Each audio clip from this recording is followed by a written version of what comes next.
নমস্কাৰ জ্ঞান গুৰুকুললৈ আপোনালোক সকলোকে স্বাগতম জনাইছোঁ। আজি আমি চাম যে আত্মনিৰ্ভৰশীল ভাৰত আঁচনিটোৰ অধীনত MSME সেক্টৰৰ বাবেনো কি কি আছে। ঠিক আছে, সো আজি আমি চাম MSME সেক্টৰৰ বিষয়ে। ওকে, MSME মানে যিসকলে নাজানে তেওঁলোকৰ বাবে কৈ দিছোঁ। MSME হ'ল মাইক্ৰ, ঠিক আছে, মাইক্ৰ স্মল আৰু মিডিয়াম, ঠিক আছে, micro small and medium enterprise, right, micro small and medium enterprise, right. So' এই মাইক্ৰ স্মল এণ্ড মিডিয়াম এণ্টাৰপ্ৰাইজক চমুকৈ MSME বুলি কোৱা হয়। অ'কে, এই যে মাইক্ৰ স্মল আৰু মিডিয়াম এই তিনিটা ভাগত ভাগ কৰা হয় যিকোনো এটা কোম্পানী বা ফাৰ্ম এখনক, সেই ভাগটো কৰা হয় একচুৱেলি তেওঁলোকে কিমান ইনভেষ্ট কৰিছে সেই ইনভেষ্ট কৰা টকাৰ পৰিমাণৰ ওপৰত ভিত্তি কৰি। ঠিক আছে, চ' আগতে ওকে, ইয়াৰ আগতে মই এটা কথা কৈ লওঁ যে এই আত্মনিৰ্ভৰশীল ভাৰত আঁচনিৰ অধীনত একচুৱেলি MSMEৰ যিটো ডেফিনেশ্যন, ঠিক আছে, এই মাইক্ৰ স্মল আৰু মিডিয়াম এণ্টাৰপ্ৰাইজবিলাকৰ যিটো ডেফিনেশ্যন, সেই ডেফিনেশ্যন বা সংজ্ঞাটোও সলনি কৰা হৈছে। ওকে, চ' আমি প্ৰথমে চাই লওঁ, এটা কম্পেৰিজন এটা মই কৰিছোঁ ইয়াতে, আগৰ ডেফিনেশ্যনত কি আছিল আৰু নতুন ডেফিনেশ্যন মানে কি কি চেঞ্জ হ'ল। ওকে, চ' যদি মেনুফেকচাৰিং ছেক্টৰৰ কথা ক'ব যাওঁ, ওকে, মেনুফেকচাৰিং ছেক্টৰত যিবিলাক মেনুফেকচাৰিং কোম্পেনীৰ ইনভেষ্টমেণ্ট 25 লাখতকৈ কম বা 25 লাখৰ সমান, সেইবিলাকক কোৱা হয় মাইক্ৰ। এইটো অল্ড ডেফিনেশ্যন মতে, ঠিক আছে, পুৰণি ডেফিনেশ্যন মতে 25 লাখতকৈ কম হ'লে সেই মেনুফেকচাৰিং ইউনিটবিলাকক মাইক্ৰ বুলি কোৱা হ'ব। ঠিক আছে, আনহাতে ছাৰ্ভিচ ছেক্টৰৰ ক্ষেত্ৰত যিবিলাক কোম্পেনীৰ ইনভেষ্টমেণ্ট 10 লাখতকৈ কম, ওকে, ছাৰ্ভিচ ছেক্টৰৰ ক্ষেত্ৰত যিবিলাক কোম্পানীৰ ইনভেষ্টমেণ্ট 10 লাখতকৈ কম তেওঁলোক হ'ব মাইক্ৰ।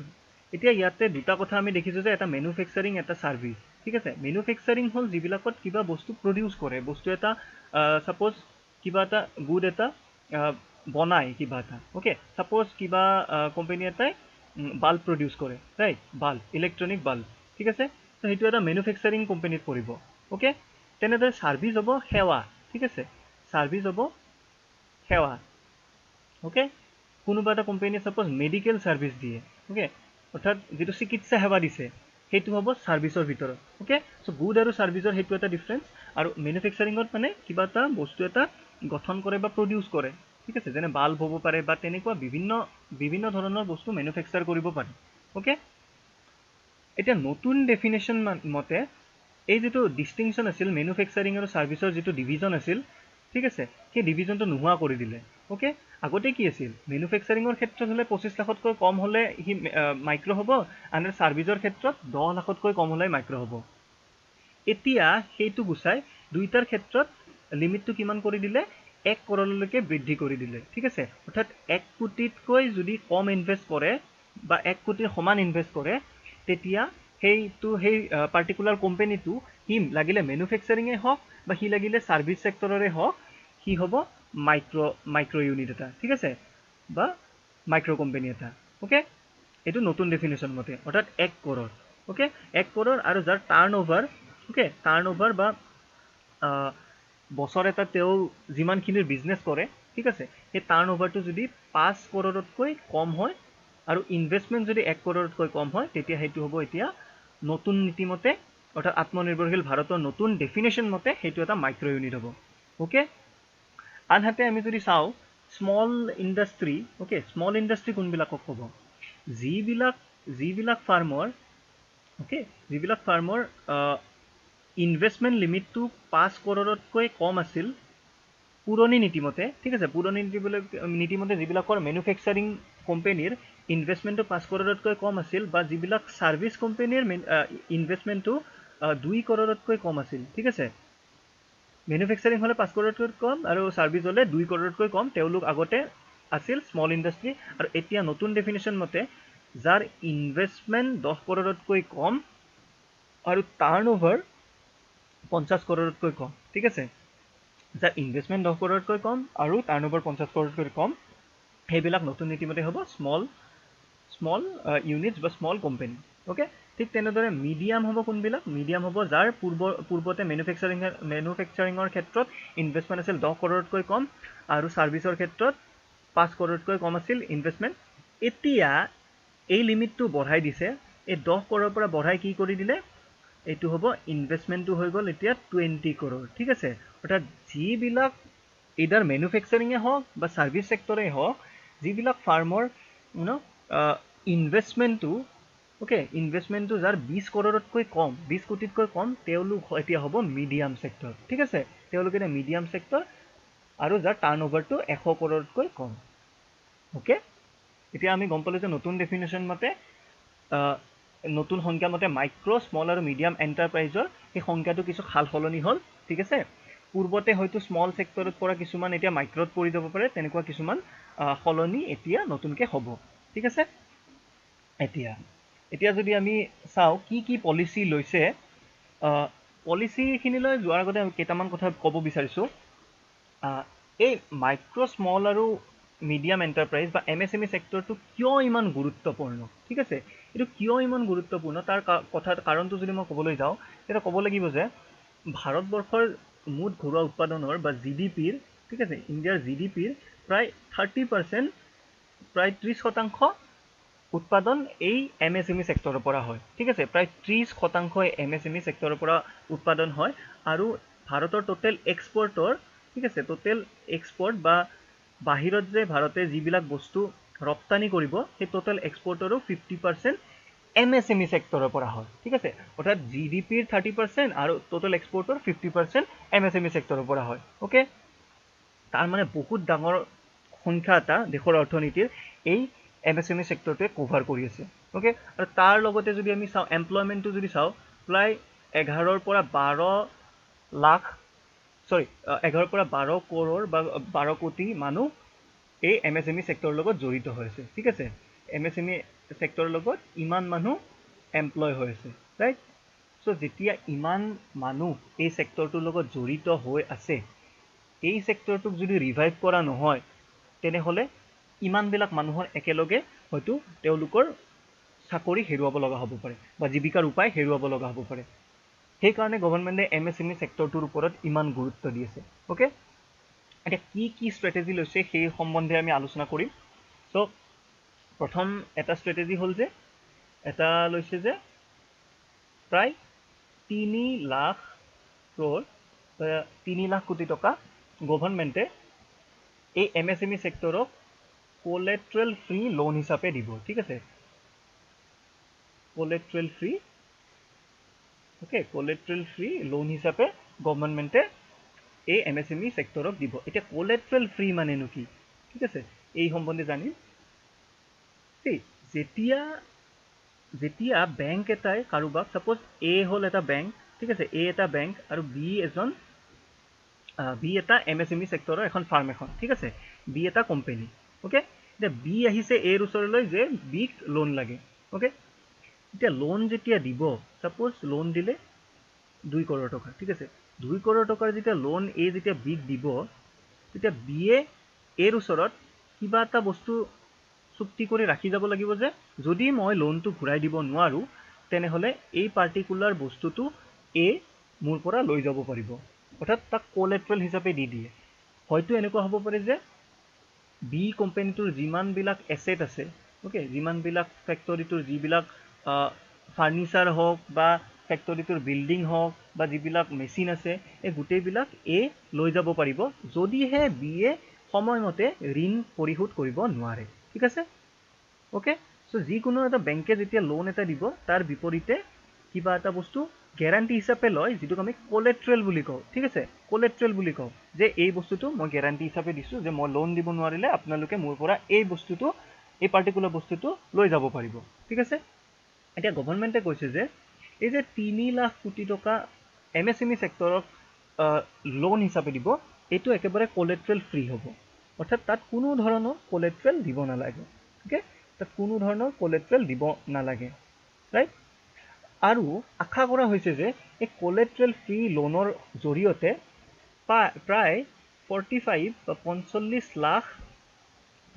লাখ MSME কোম্পানী বা MSME ইউনিটছ লাভান্বিত হ'ব ঠিক আছে তেওঁলোকে নতুনকৈ বিজনেছটো এতিয়া আকৌ আৰম্ভ কৰিব পাৰিব ঠিক আছে প্ৰায় 45 লাখ ইউনিট গতিকে বহুত ডাঙৰ সংখ্যা এটা 45 লাখ ইউনিট যদি নতুনকৈ চলিব পাৰে তাৰ লগত জড়িত যিবিলাক মানুহ আছে তেওঁলোক নতুনকৈ ধৰক আকৌ তেওঁলোকে নতুন জীৱন পোৱাৰ দৰে হ'ব, তেওঁলোকে কাম কৰিব পাৰিব আকৌ, ঠিক আছে। বাট অৰ্থাৎ এই 45 লাখ ইউনিটে এতিয়া বৰ্তমান সময়ত তেওঁলোকে নিজৰ কাম স্থগিত কৰি ৰাখিব লগা হৈছিল। এতিয়া তেওঁলোকে যিহেতু লোন ল'ব পাৰিব, তাকো কোলেট্ৰেল ফ্ৰী, চ' তেওঁলোকে এতিয়া নিজৰ কাম সম্পূৰ্ণৰূপে আৰম্ভ কৰিব পাৰিব। চ' ইয়াৰ লগতে প্ৰথম যিটো আমি চালোঁ, প্ৰথম হেৰিটো হৈ গ'ল। এতিয়া আমি আহোঁ দ্বিতীয় ষ্ট্ৰেটেজিটো, ঠিক আছে। প্ৰথম ষ্ট্ৰেটেজিটোত ল'লে যে কোলেট্ৰেল ফ্ৰী লোন দিব MSME প্ৰায় 3 লাখ কৰোৰ টকা, অ'কে। এতিয়া যদি চাওঁ দ্বিতীয় পলিচিটো কি লৈছে, দ্বিতীয় পলিচিটো হ'ল যে গভৰ্ণমেণ্টে MSME প্ৰায় 20,000 কৰোৰ টকাৰ ছাবঅৰ্ডিনেট লোন দিব, অ'কে। ছাবঅৰ্ডিনেট ডেট,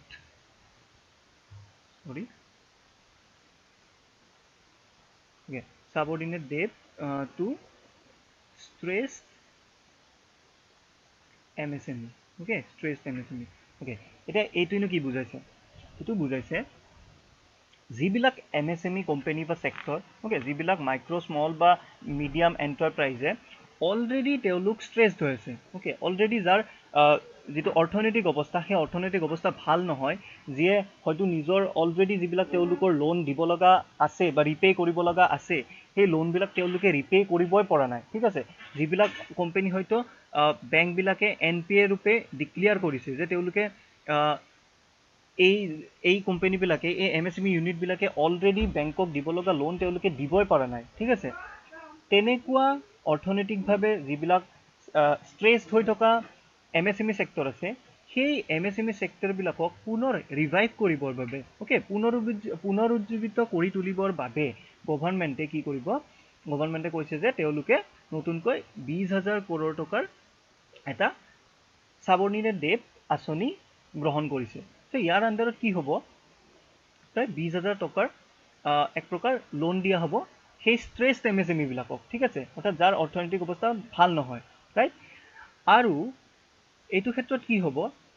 এইটো ক্ষেত্ৰত যদি এই MSME বিলাকে যদি তেওঁলোকে সময়মতে এই ঋণটো পৰিশোধ কৰিব নোৱাৰে, ঠিক আছে, তেওঁলোকে যদি নোৱাৰে, তেনেহ'লে তাৰ প্ৰায় 20%, অ'কে, যিমানখিনি দিব লগা থাকে তাৰে প্ৰায় 20% গভৰ্ণমেণ্টে নিজে বা চৰকাৰে নিজে সেইটো দিব, ঠিক আছে। বাকীখিনি যিটো বেংকে দিব, বেংকে যিটো লোন দিব, সেই বেংকটোৰ বাকীখিনি লোকচান হ'ব, কিন্তু এই 20%টো গভৰ্ণমেণ্টৰ হ'ব, ঠিক আছে, ৰাইট।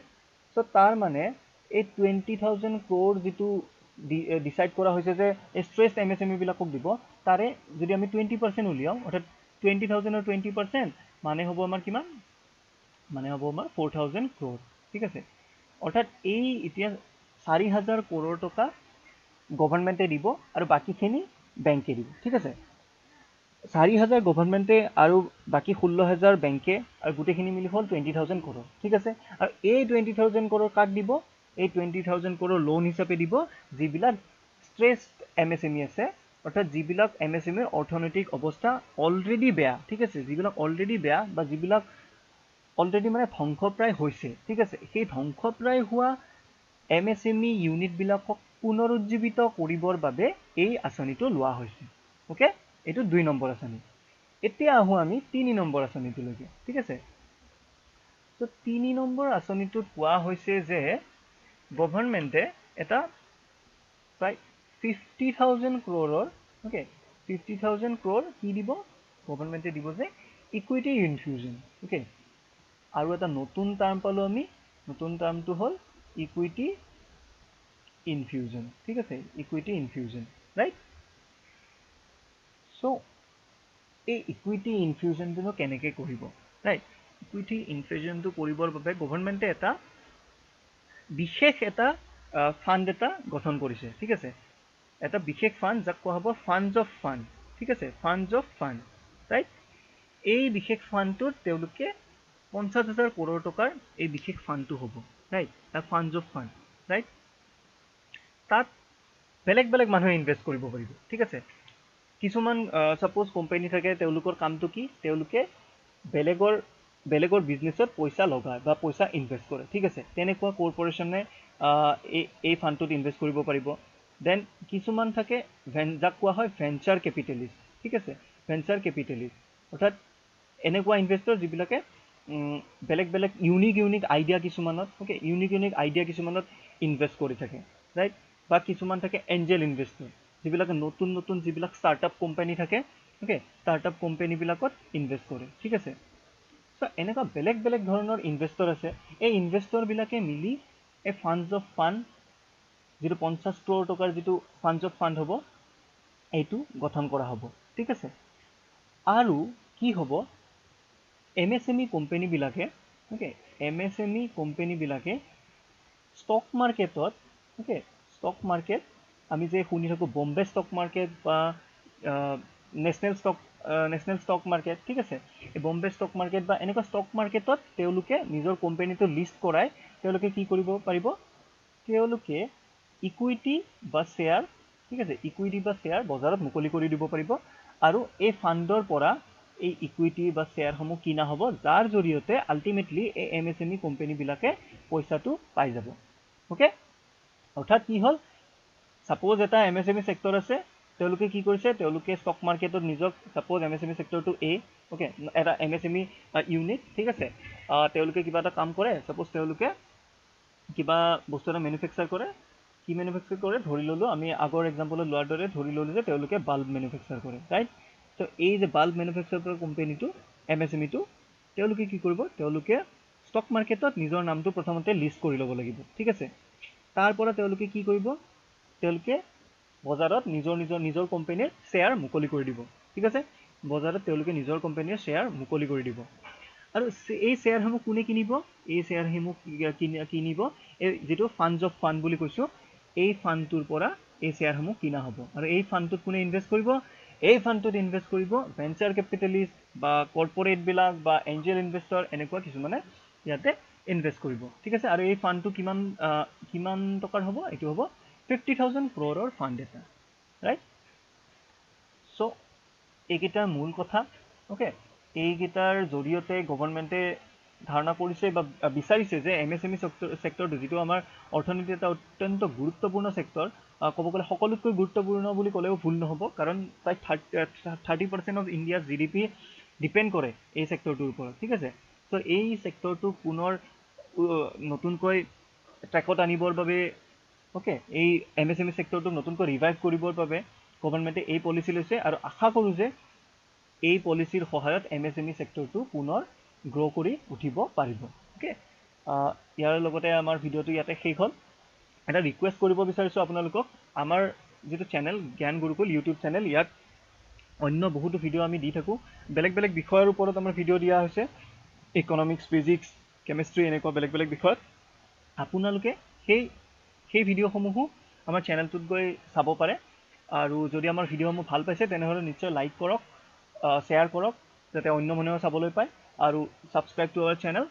আৰু যদি কিবা দেখিছে যে আমাৰ ভুল আছে বা কিছুমান ক্ষেত্ৰত আমি অন্য বেছি ভাল কৰিব পাৰোঁ, তেনেহ'লে কমেণ্ট ছেকশ্যনত আমাক জনাব। ধন্যবাদ।